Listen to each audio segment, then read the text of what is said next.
In the book it tells you to hit it with a rubber mallet. Have it over here. Hit it with a rubber mallet, just like this. And it will come off. It's going to become loose enough to where it will come off. Well, they're mistaken. Okay, get it to move back and forth this way. But going the other way, this does not want to come off.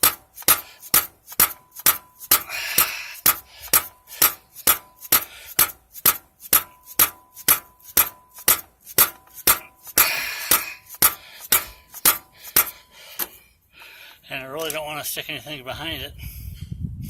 So it's just supposed to just wiggle off from there. Behind there, there's a bearing with a lug on it that hooks into the motor, and it just makes the impeller spin. But yeah, it should just pop right off now. But for some reason, my bearings must be froze in there or something. So I got to figure that out. I'll get back with you. I've already got the original seal off. You can see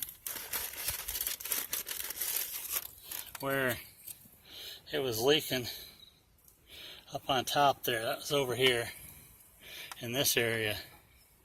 It was leaking. Our water was getting to that and allowing it to go down to the drain hole, the seeping hole, which tells you your water pump's gone out. See, I got so much dirt in there now. I'm going to spend a good hour or two just cleaning everything out to make sure nothing goes back into the engine. But this is your 2002 V-Rod, and we're going for it. I'll update you here in a second.